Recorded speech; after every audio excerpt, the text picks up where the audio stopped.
नमस्कार, मैं रविश कुमार। क्या प्रधानमंत्री नरेंद्र मोदी एक बार भी राहुल गांधी की तरह प्रेस कॉन्फ्रेंस कर पाएंगे? प्रधानमंत्री नरेंद्र मोदी 100 चुनावों में राहुल गांधी को हरा दें, लेकिन एक बार भी वे प्रेस कॉन्फ्रेंस नहीं कर सकते जिस तरह से राहुल गांधी प्रेस कॉन्फ्रेंस में सवालों का सामना करते हैं। पिछले 10 साल का हिसाब तो यही बताता है कि प्रधानमंत्री नरेंद्र मोदी एक भी खुली प्रेस कॉन्फ्रेंस नहीं कर पाए। आज गाजियाबाद के रेडिसन होटल में राहुल गांधी और अखिलेश यादव की प्रेस कॉन्फ्रेंस थी। हम बस यही देखने गए कि इनकी प्रेस कॉन्फ्रेंस की व्यवस्था कैसी होती है, कैमरों की कितनी भीड़ होती है और सवालों की कितनी भरमार। न सवालों की कमी नजर आई और न कैमरों की। बस यही सोचता रहा कि जब इतने कैमरे यहां आए हैं तब फिर टीवी पर विपक्ष क्यों नहीं दिखता है। यहां इतने सारे माइक रखे हैं, पत्रकार सुबह सुबह भागकर ड्यूटी पर आए हैं, रिकॉर्ड भी कर रहे हैं, अपने अपने दफ्तरों में लाइव फीड भी दे रहे हैं, तब भी उनके चैनलों पर क्या लाइव चलता होगा? तब भी राहुल गांधी और अखिलेश यादव के बयान यूपी के ही जागरण या अमर उजाला में उस तरह से क्यों नहीं छपते हैं जिस तरह से मुख्यमंत्री योगी और प्रधानमंत्री नरेंद्र मोदी और बीजेपी के दूसरे नेताओं के छपते हैं? आखिर प्रधानमंत्री मोदी इस तरह की प्रेस कॉन्फ्रेंस क्यों नहीं कर सकते हैं, हमारा यह सवाल है। अगर उन्हें सवालों से घबराहट है, डर लगता है, तो मैं उनकी मदद कर सकता हूं। कम से कम भारत की जनता को यह देखने को मिले तो कि वे प्रेस कॉन्फ्रेंस कर सकते हैं, खुलकर उनसे सवाल पूछा जा सकता है। सारा पावर समेटकर खुद को आध्यात्मिक बताने और दिखाने का दावा भी करते हैं और एक बार खुली प्रेस कॉन्फ्रेंस का रिस्क भी नहीं उठा पाते। आखिर खुद को संत और फकीर की तरह बताने वाले प्रधानमंत्री मोदी का क्या चला जाएगा अगर वे खुली प्रेस कॉन्फ्रेंस में बैठ जाएं और सामने की कुर्सी पर हम जैसे पत्रकार बैठे हों? उनका क्या चला जाएगा? प्रधानमंत्री मोदी ने अपने कार्यकाल में अनेक तीर्थ स्थानों के दर्शन किए, देवी देवताओं की उपासना और आराधना की। क्या तब भी उनके भीतर इतनी शक्ति नहीं आई कि चलो बुलाओ प्रेस कॉन्फ्रेंस और आने दो करण थापर को, सिद्धार्थ वरदराजन, नितिन सेठी, बसंत कुमार, अमन सेठी, मोहम्मद जुबैर, आलिशान जाफरी, बेतवा शर्मा, धन्या राजेंद्रन, अतुल चौरसिया, कैरवा के सागर और हरतोष बल को, मेघनाथ को भी?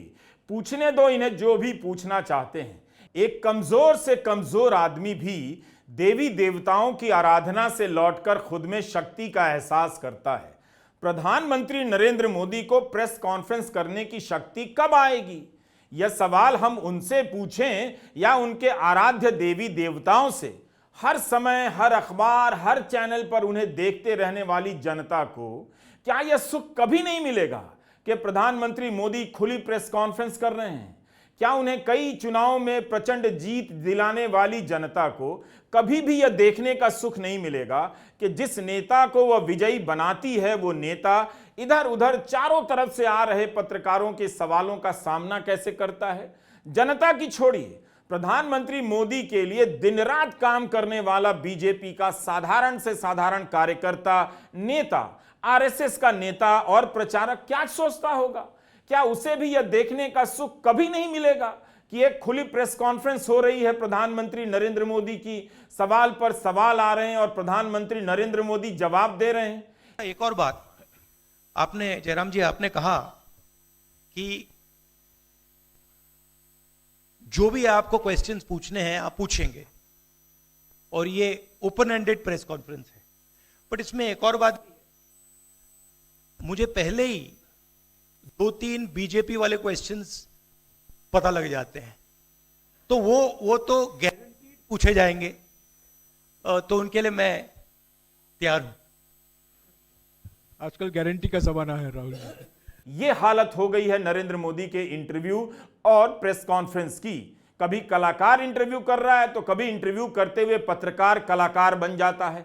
आप देखिएगा, जब गोदी मीडिया का पत्रकार नरेंद्र मोदी का इंटरव्यू करने जाता है तो वह इंटरव्यू नहीं करता है, अपनी नौकरी बचाता है, सवाल नहीं पूछता है, पूछने के नाम पर गुदगुदी करता है। अभी 14 अप्रैल को बीजेपी ने मैनिफेस्टो रिलीज किया। मंच बहुत भव्य था, हॉल काफी बड़ा और खचाखच भरा हुआ था। वहां पत्रकार भी बड़ी संख्या में आए, मगर किसी ने प्रधानमंत्री से सवाल नहीं किया, बल्कि सवाल पूछने का मौका ही नहीं दिया गया होगा। 5 अप्रैल को कांग्रेस ने अपना मैनिफेस्टो जारी किया। यहां भी मंच पर कांग्रेस के बड़े बड़े नेता मौजूद थे, मगर घोषणा पत्र जारी होने के तुरंत बाद पत्रकारों से सवाल लिया जाने लगा और पत्रकार सवाल भी पूछने लगे। क्या आपको ऐसा नहीं लगता राहुल जी कि ये जब आप करेंगे तब बीजेपी आपके ऊपर ये आरोप लगाएगी कि चूंकि केसेस जो है या पूछताछ विपक्ष के नेताओं से ज्यादा हुई, इसलिए ये प्रतिक्रिया में लाया गया रिएक्शनरी लॉज अमेंडमेंट होंगे? ये इस दफा नरेंद्र मोदी को आप कितनी बड़ी राजनीतिक चुनौती मानते हैं सर 2024 के चुनाव में? आज 2 तस्वीरें हैं, राहुल गांधी जी की और खड़गे जी की। कोई तस्वीर छुपाएंगे, कोई दिखाएंगे? आखिर ऐसा क्यों होता है कि जहां जहां प्रधानमंत्री होते हैं वहां वहां खूब सारे पत्रकार होते हैं, मगर सवाल नहीं होता है? क्या किसी पत्रकार का हाथ नहीं उठा होगा या मन नहीं करता होगा कि अपना हाथ उठाएं और पूछें कि प्रधानमंत्री जी, मेरा सवाल यह है। राहुल गांधी और अखिलेश यादव की प्रेस कॉन्फ्रेंस में हमें बारी बारी से उठते हुए हाथ दिखे। ये हाथ सवाल पूछने के लिए उठाए जा रहे थे ताकि प्रेस कॉन्फ्रेंस के संचालक जयराम रमेश का ध्यान खींच सकें और उन्हें भी मौका मिले। और जो सवाल भी पूछा जा रहा था, भले कई सवालों में कोई दम नहीं था, मगर उससे पता चल रहा था कि 2014 के बाद से पत्रकारों ने सवाल पूछने की तैयारी छोड़ दी है। पत्रकारों ने अपने सवालों पर मेहनत करना बंद कर दिया है, फिर भी सवाल वहां पूछा जा रहा था। सर, मेरे 2 सवाल हैं।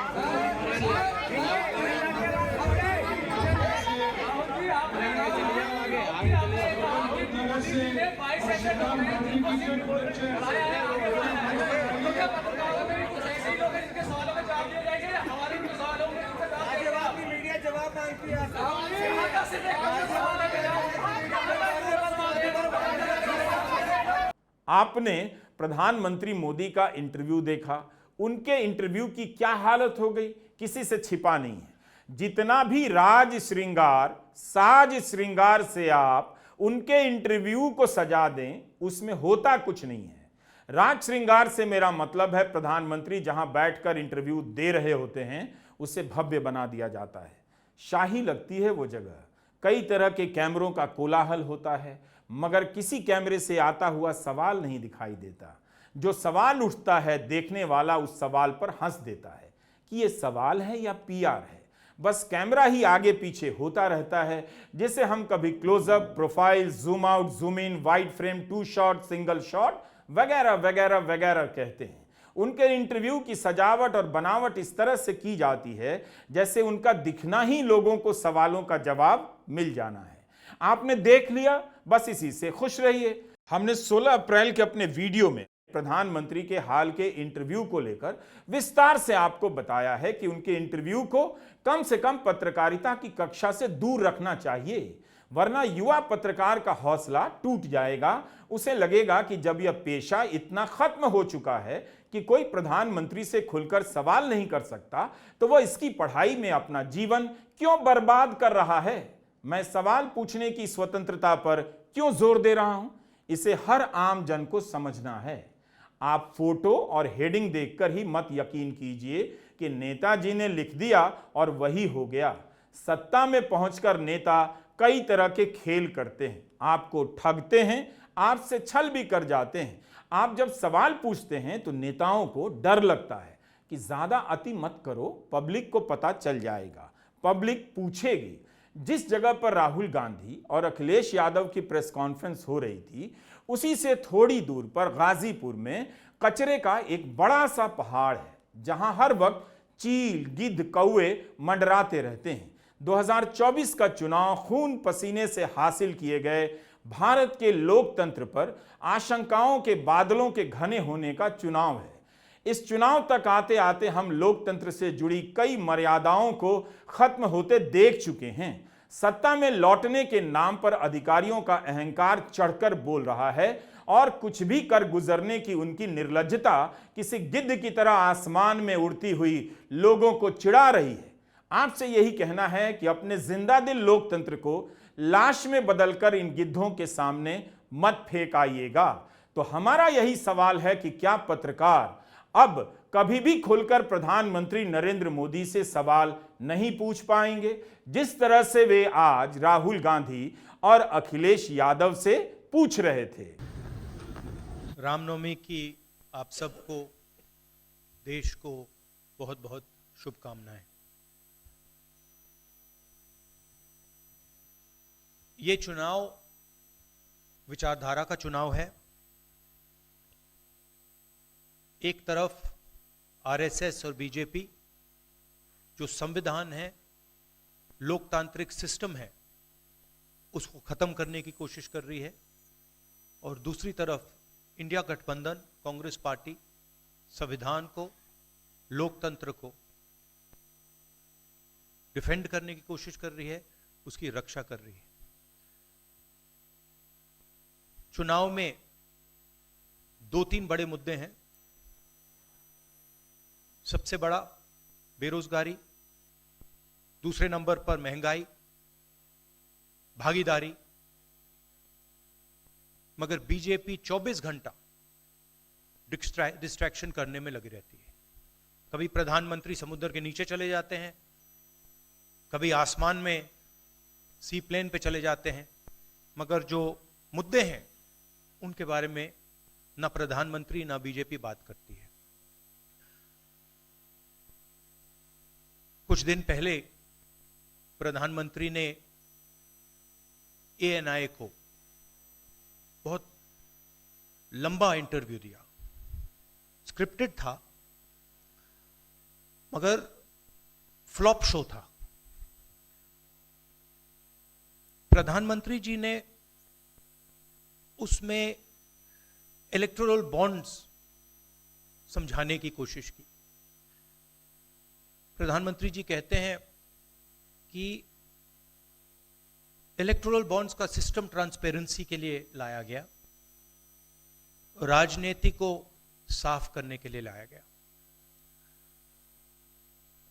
अगर यह सच है तो उस सिस्टम को सुप्रीम कोर्ट ने रद्द क्यों किया?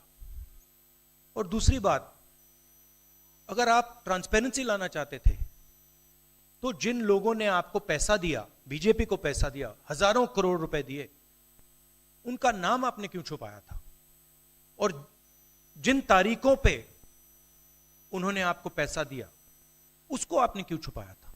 इस प्रेस कॉन्फ्रेंस में सबसे पहले अखिलेश यादव बोलते हैं, अपनी बात रखते हैं, और उसके बाद राहुल गांधी अपनी बात रखते हैं। सवाल जवाब शुरू होता है। राहुल गांधी रामनवमी की शुभकामनाएं देते हैं। प्रेस कॉन्फ्रेंस में अक्सर आप क्या देखते हैं? जब उसका सीधा प्रसारण हो रहा होता है तो किसी भी चैनल का कैमरा उसी को फ्रेम में रखता है जो वक्ता बोल रहा होता है। इसे टाइट फ्रेम कहते हैं। ऐसा इसलिए किया जाता है ताकि वक्ता की कही गई कोई भी बात छूट ना जाए। वक्ता कोई बड़ी बात कह रहा हो और कैमरा दूसरी तरफ हो तो अच्छा भी नहीं लगेगा।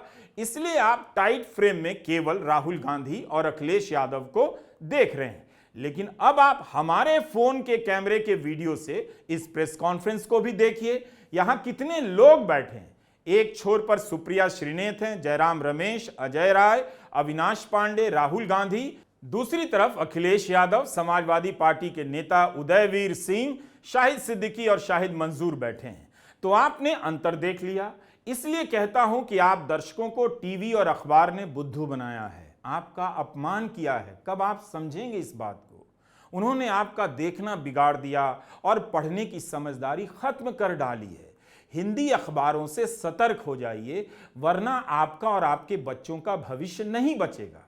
ऐसा नहीं है कि हिंदी अखबारों में अच्छे पत्रकार नहीं हैं, बिल्कुल हैं और शानदार हैं।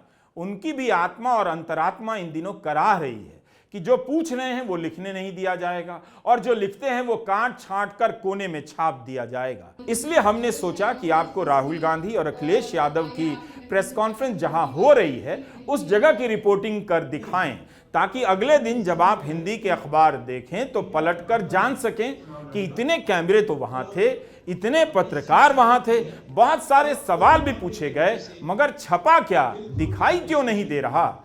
आप यह भी नोट कीजिए कि राहुल किस सवाल का जवाब कैसे दे रहे हैं, मगर यह भी देखिए कि उनसे पत्रकार कितना खुलकर पूछ रहे हैं। क्या इसी तरह से अगर यही पत्रकार प्रधानमंत्री नरेंद्र मोदी से सवाल कर देंगे तो इस देश का और उनका क्या चला जाएगा? आपने गाजियाबाद में ही क्यों पीसी की? यूपी और दिल्ली छोड़ के गाजियाबाद में पीसी हो रही है। दूसरा सवाल ये है राहुल जी से कि लोग तो गुजरात छोड़कर पीएम बनने के लिए बनारस आते हैं, आप बाय नाइट चले गए, तो क्या अमेठी या रायबरेली से आप लड़ेंगे? ये बीजेपी वाला क्वेश्चन है, ये पत्रकार का सवाल। पहले ही opening ball BJP question. Very good, शाबाश। देखिए, अमेठी की बात कांग्रेस का डिसीजन है, जो भी मुझे ऑर्डर मिलेगा मैं वो करूंगा। न केवल यूपी में बल्कि पूरे देश में इस बार कांग्रेस ने अपने बहुत कम प्रत्याशी 268 अभी तक सामने आए हैं और यूपी में तो 80 सीटों के मुकाबले केवल 17 सीट हैं। ऐसा क्यों? क्या ऐसा मान के चल रही है कांग्रेस की आप कमजोर चल रहे हैं या यूपी में कमजोर है कांग्रेस, इसलिए सपा या आपके गठबंधन बाकी सहयोगी पार्टी सीट नहीं देना चाह रही हैं? नहीं, हमने डिसीजन लिया है कि इंडिया गठबंधन चुनाव लड़ेगा और हमने सीट शेयरिंग की है और ओपन माइंडेड तरीके से दिल खोल के हमने सीट शेयरिंग की है। हम चाहते हैं कि थोड़ी सी हम फ्लेक्सिबिलिटी दिखाएं और ओपन माइंडेड तरीके से हम चुनाव लड़ें, इसीलिए हमने स्पेस हम अपने पार्टनर्स को दी है, पर इसका कोई कमजोरी का मतलब नहीं है। दोनों ही सवाल जरूरी सवाल थे और लगा कि तैयारी के साथ पूछे गए हैं, लेकिन क्या इन पत्रकारों को इस तरह से नरेंद्र मोदी से पूछने का कभी मौका मिलेगा? जब एक खुला संवाद होता है तो आपको झांक कर देखने का मौका मिलता है कि नेता असल में कितना नेता है, हाजिर जवाब कितना है और सोच समझकर कितना बोलता है और कब नहीं बोलता है। परिवारवाद पर अखिलेश यादव से जब सवाल पूछा गया तो देखिए उन्होंने किस तरह से जवाब दिया है। पीएम ने कहा है कि मैं देश बचा रहा हूं, लेकिन इंडिया अलायंस जो है वो परिवार बचा रहा है, इस पर क्या कहेंगे सर? और जो दूसरा सवाल, सेकंड बीजेपी क्वेश्चन सर, दूसरा जो सवाल है मेरा वो ये है, जादूगर कहा है उन्होंने राहुल जी को, और उन्होंने कहा एएनआई को जब इंटरव्यू दिया उसमें बोला कि ऐसा कौन सा जादू है कि एक झटके में गरीबी मिटा सकते हैं। मैं जानना चाहता हूं ऐसा कौन सा जादू है कि एक झटके में गरीबी मिटाई जा सकती है? तो ये मेरा सवाल दोनों से है। नहीं, दोनों से है। मैं धन्यवाद देता हूं, आप लोगों ने सवाल पूछे, हालांकि कुछ सवाल आपने राहुल जी से पूछे थे। एनडीए को पीडीए हराएगा, एनडीए को पीडीए हराने जा रहा है, एनडीए को पीडीए हराने जा रहा है। और जहां तक सवाल परिवारवाद की बात है, आज नवरात्र है, आज शुभ दिन है। भारतीय जनता पार्टी के लोग संकल्प लें कि ना किसी परिवार वाले को टिकट देंगे और ना किसी परिवार वाले से वोट मांगेंगे। और गाजियाबाद में कार्यक्रम इसलिए किया है क्योंकि हम दोनों लोगों ने संकल्प लिया है। वो तो इंडिया गठबंधन का नाम भी ठीक से नहीं ले पाते हैं। INDIA तो इंडिया होता है, इंडी कब से हो गया? यहां से सफाया होगा गाजीपुर तक। जो 14 में आए थे वो 24 में चले जाएंगे और यूपी वाले स्वागत भी अच्छा करते हैं। और इस बार तो ढोल नगाड़ा और सब कुछ की तैयारी है। इस बार विदाई भी बहुत शानदार होने जा रही है। राहुल गांधी ने प्रेस कॉन्फ्रेंस की शुरुआत ANI के जिक्र से की, लेकिन उनकी प्रेस कॉन्फ्रेंस में ANI के संवाददाता का नाम पुकारा गया और संवाददाता ने खुलकर सवाल पूछे।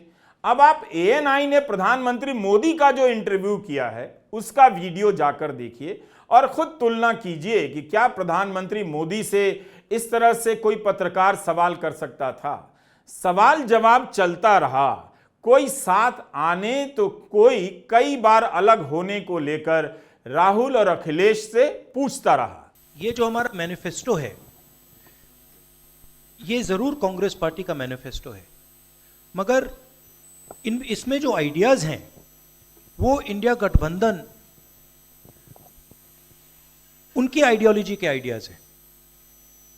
और अगर समाजवादी पार्टी का कोई सजेशन हो या किसी और भी इंडिया गठबंधन की पार्टी का सजेशन हो, उसको हम सब ऑन बोर्ड करेंगे। तो हमारा मतलब जॉइंटली काम होता है, हम बातचीत करके कंसल्ट करके काम करते हैं और फ्लेक्सिबिलिटी दिखाते हैं। और हम लोग G20 की तरह नहीं है, केवल 2 का चलता हो, बाकी सब 0 हो। अखिलेश जी समझने में वक्त लगेगा। आप दोनों लोग 2017 में साथ आए थे, दोनों ने लखनऊ में प्रेस कॉन्फ्रेंस भी की थी, लेकिन 19 और 22 में आप दोनों अलग अलग हो गए, 24 में फिर साथ आए हैं। आखिर क्या वो मोमेंट क्या था जब दोनों के दिल में आया कि हाँ हमको साथ आना चाहिए, जरूरी है 7 साल बाद? दोनों के दिल में कब ये मोमेंट आया कि हाँ चलना है साथ? मूवमेंट क्यों बताना, हम साथ आ गए और साथ आ गए, यही मूवमेंट है। मेरे हिसाब से इस प्रेस कॉन्फ्रेंस में कई सवाल नहीं भी पूछे गए। यह तब होता है जब पता ही नहीं होता है कि जो पूछ रहे हैं वो छपेगा भी या नहीं।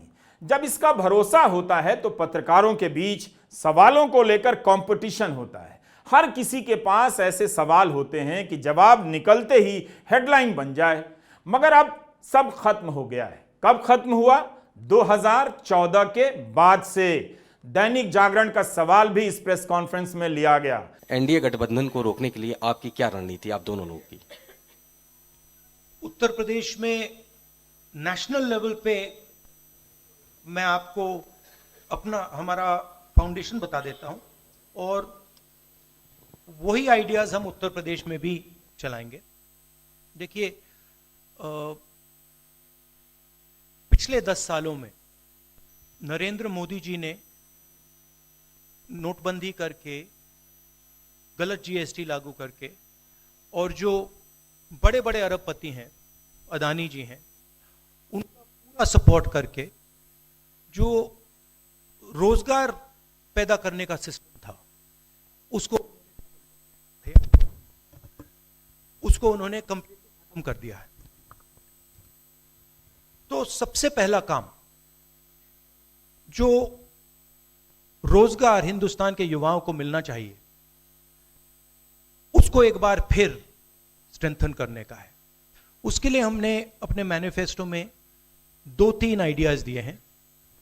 एक आइडिया रेवोल्यूशनरी आइडिया है,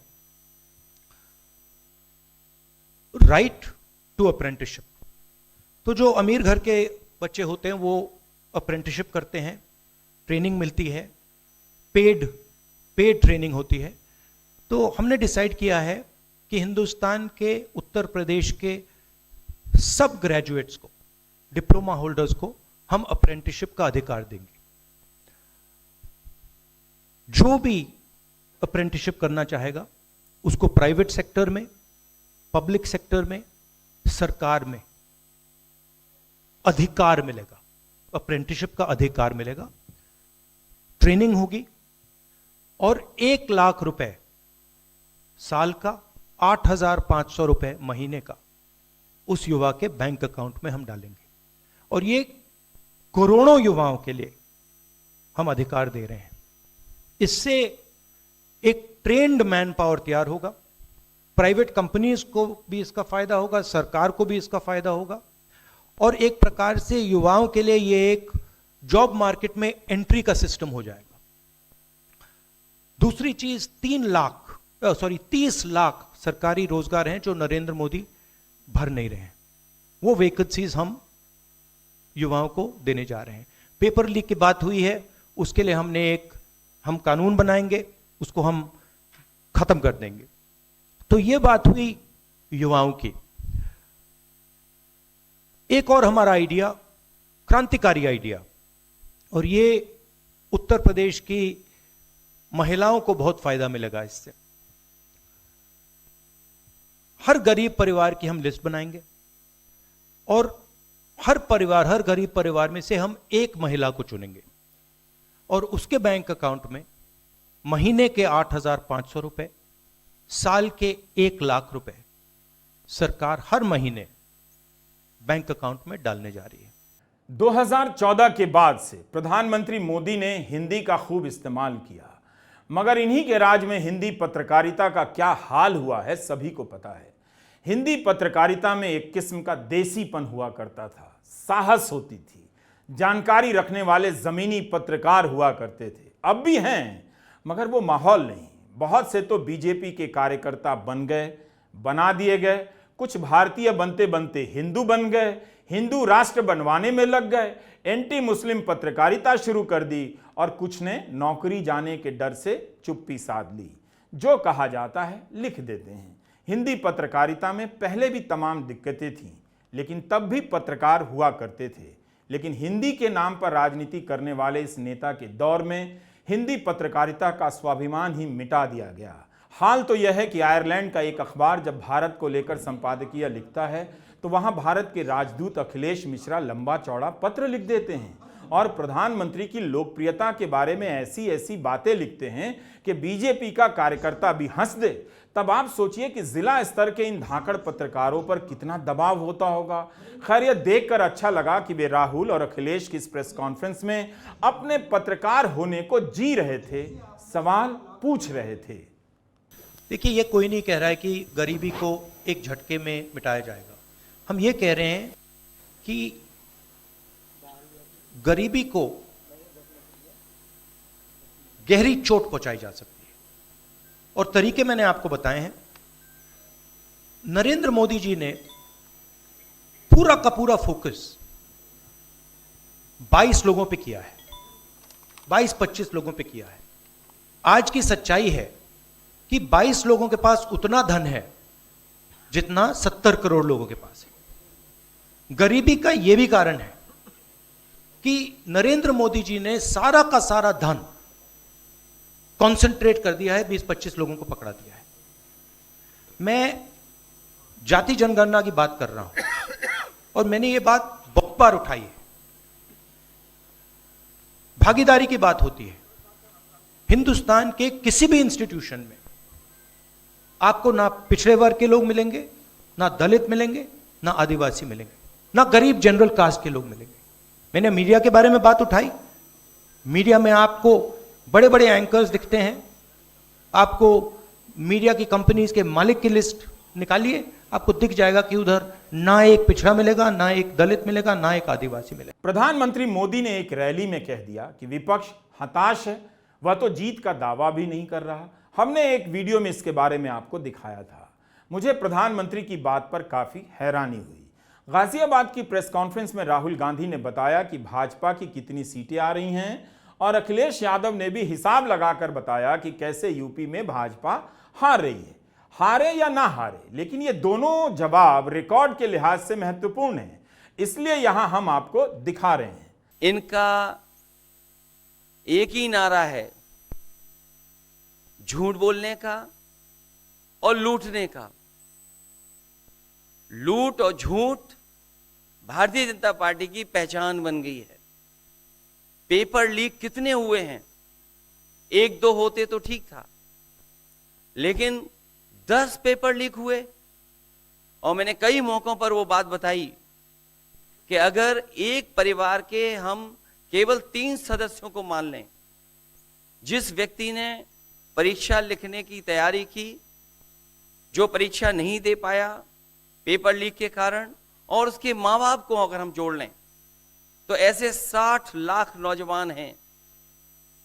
60 लाख नौजवानों का भविष्य अंधकार में डाल दिया। और अगर 60 लाख का गुणा करें हम 3 से, 1 करोड़ 80 लाख, और 1 करोड़ 80 लाख को अगर हम डिवाइड कर दें 80 लोकसभाओं से, तो भारतीय जनता पार्टी का 2,25,000 वोट हर लोकसभा में कम हुआ है। इसलिए एक भी वोट बट ना पाए। मैं सीट्स का प्रेडिक्शन तो नहीं करता हूं, जनरल बात कह सकता हूं कि 15-20 दिन पहले कि 180 से 180 तक जाएंगे, अब मुझे लग रहा है 150 तक जाएंगे। भारत की पत्रकारिता किसी लायक नहीं बची है। केवल चैनलों और अखबारों का दफ्तर ही भव्य रह गया है। आप खुद देख लीजिए, आपके घर हिंदी का कोई अखबार तो आता ही होगा। देख लीजिए कि उस अखबार ने अपनी तरफ से कितनी खोजी रिपोर्ट की है, क्या उजागर किया है और कौन सी खबर कहां छापी है। लेकिन इस प्रेस कॉन्फ्रेंस में जाकर लगा कि पत्रकार बचे हुए हैं। बहुतों से मिलकर बहुत अच्छा लगा, बहुतों के भीतर की पत्रकारिता को महसूस कर अच्छा लगा। अपने साथियों से क्या शिकायत, बस प्रार्थना है कि जिस काम के लिए उनका दिन रात गुजर रहा है वो काम करते रहने का मौका और माहौल इस देश में बना रहे, जो अभी नहीं है। पत्रकारों और प्रेस कॉन्फ्रेंस से भागने वाले नेता चुनाव तो जीत जाते हैं, मगर अपने कंधे पर भारी भरकम कैमरों को उठा रखने वाले फोटोग्राफर जानते हैं कि वो असली नेता नहीं होता है। बहुत देर तक किसी नेता की तस्वीर उतारने में लगे फोटोग्राफर साथी अच्छी तरह जानते हैं कि फ्रेम में जो तस्वीर आई डरपोक नेता की है या किसी साहसी नेता की। सभी पत्रकारों से मिलने का समय नहीं मिला, लेकिन बहुत सारे पत्रकारों से टकराते हुए, उनके बीच से गुजरते हुए यही लगा कि वे भी यही चाहते हैं कि पत्रकारिता जिंदा रहे, ताकि उनके भीतर जो भी प्रतिभा है, उनकी जो मेहनत है, वो निखर कर आए और दुनिया इनके बारे में भी कहे कि वाह क्या पत्रकार है। दिल्ली में G20 का मेला सजा था। अमेरिका के राष्ट्रपति जो बाइडेन भारत आए तो उनके साथ वहां से पत्रकारों की टीम भी आई। आमतौर पर व्हाइट हाउस कवर करने वाले पत्रकार राष्ट्रपति से सवाल जवाब करते ही हैं, मगर भारत आते ही उन्हें मना कर दिया गया। जब जो बाइडेन और नरेंद्र मोदी की मुलाकात हो रही थी, वो तक कवर नहीं करने दिया गया। जो बाइडेन ने कहा कोई बात नहीं, इंडिया से वियतनाम चल रहे हैं, वहां जाकर प्रेस कॉन्फ्रेंस कर लेंगे। आप जानते हैं कि प्रेस कॉन्फ्रेंस मनाकर, पत्रकारों को रोककर किसने भारत की नाक कटा दी। आप नहीं जानते उनका नाम? क्या आप बिल्कुल नहीं जानते उनका काम? भला करें आपका प्रभु श्री राम। नमस्कार, मैं रवीश कुमार।